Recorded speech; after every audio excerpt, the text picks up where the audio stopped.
Okay, so we should be set there. While I screen share, Mr. Cashman and Mr. Gleason, will you introduce yourselves, please? Yeah. Go ahead, Eli. Go ahead. Okay, so hello everyone. I'm Eli Cashman. I'm the Dean here at the Virtual Academy.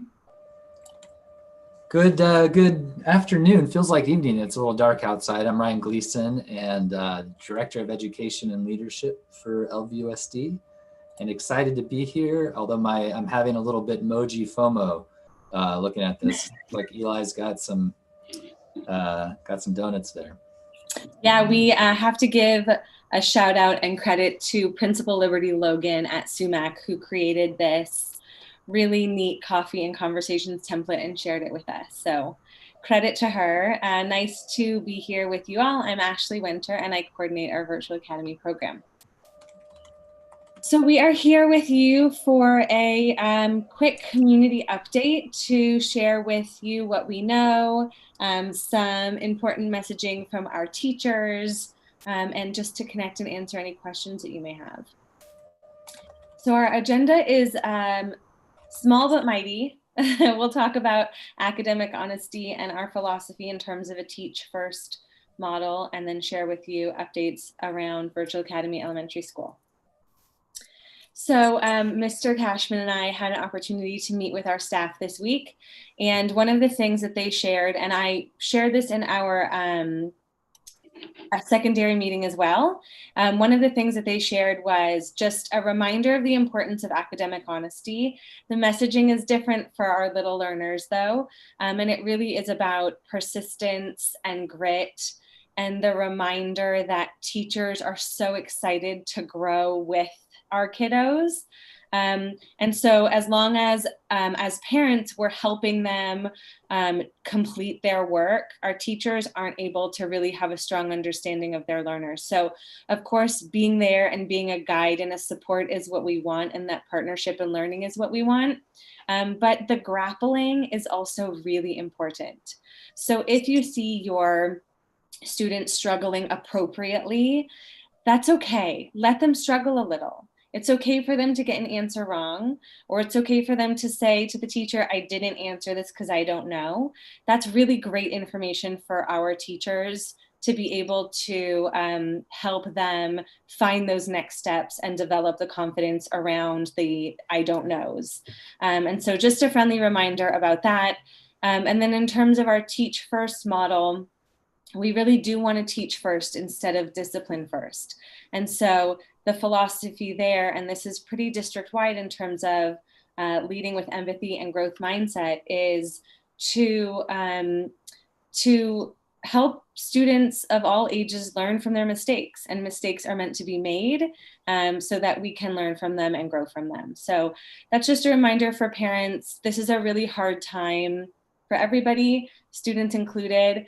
And I know the tendency can sometimes be to do the work for the student or to help maybe a little more than we should, because it is hard to see our kids struggle. But our teachers want that healthy struggle and the grappling so that they can grow with them. If it's not healthy, if it's too frustrating, if it's too hard, that's a great conversation for your teacher. And then they can help you with some next steps on that one. Anything to add to that, Mr. Cashman or Mr. Gleason? Yeah, no, I think you said it. And really, you know, a student struggling is just great information for the teacher. And so sometimes if we help our kid because we love our child and we help them out, we're actually making the teacher's job more difficult because they don't know that the student needs additional support. So yeah, struggle is a perfectly good thing when students are learning.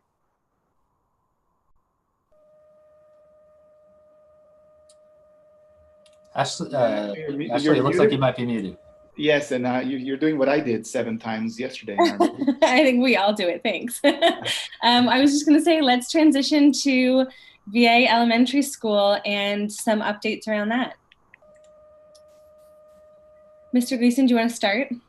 Yeah, absolutely. So first and foremost, happy to hop back on a webinar, and I just wanna take a moment to pause and shine a light on the amazing faculty that have been doing really incredible work to build a virtual school in such a short amount of time for your students. I know this is a season of turbulence, but it is also a season of thanks. And as we all navigate this together, any gratitude you can send to your child's teacher really means so much right now. It's food for the soul. And I can tell you, they have been working long hours to support our kids, and deeply appreciative of it. And also deeply appreciative of all the support you're providing in this extraordinary time. It is, so two things are happening right now. So it is a trimester. We're coming up to a trimester ending for elementary. And it is also on Monday, we are having TK2 students who are in the traditional program return to campus. And one thing we shared in prior webinars is that when we hit a trimester break, and when there are students back on campus, it's at that point we can start looking at movement, because there is a differential in program. And I wanted to share with you that today and yesterday, Mr.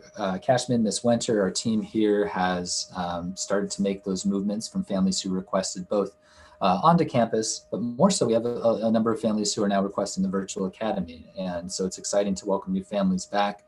And part of the reason we have a lot of families requesting both is, new data. And so I say that to say, every family's choice and decision that we made in August was based on the data that you have, and the how we proceed at the next semester and trimester breaks to continue to allow movement wherever possible.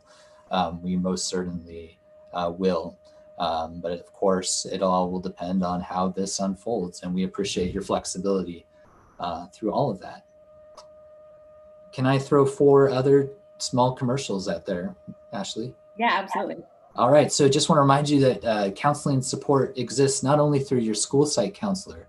So your school's elementary counselor is excited to continue to work with your children. Although next week, just know that their focus is going to be on helping support the on-campus return.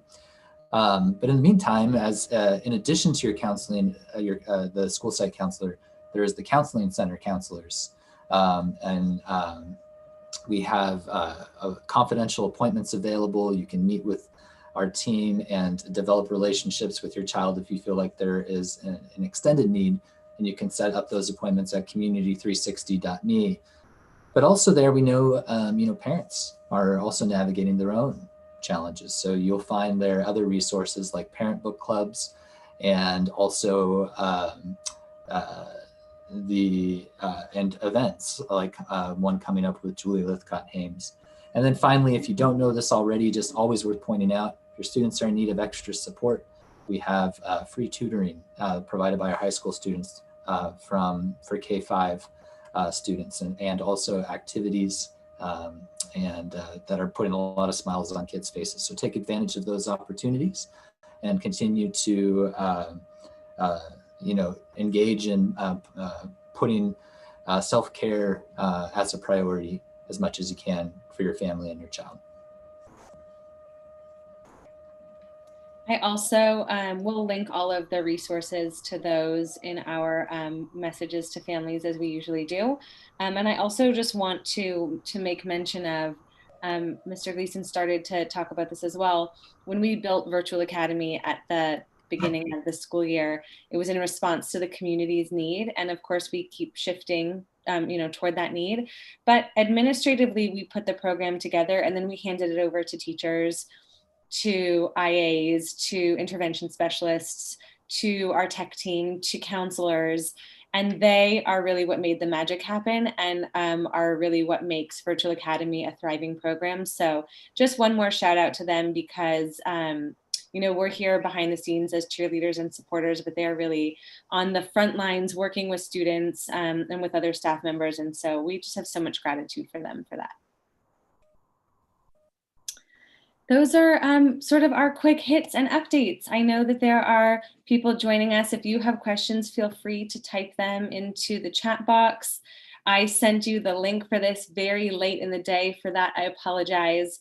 We will post this so that our community members can watch it back and can ask questions on the link that we always share. So, Mr. Cashman, do you see any questions coming yet?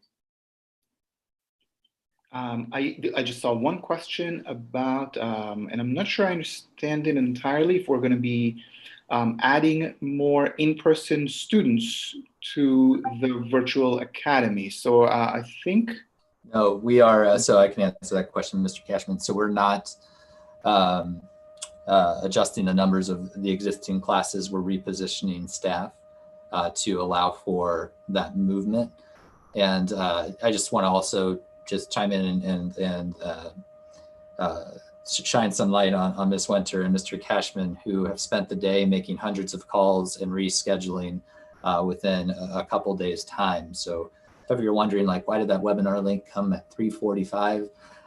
It's because they have been on the phone, working the phone, serving our 2,000 families. So just know that that's the case. Somebody put in the chat box, we're told 4 new students are entering our classroom. I'm not sure where you got that news, but that is not news. Having just looked at the numbers, that is accurate. We're assigning kids and families still right now. And so all of that information is quite literally changing by the moment. And with that, it's been a pleasure to be part of this. Thank you for inviting me.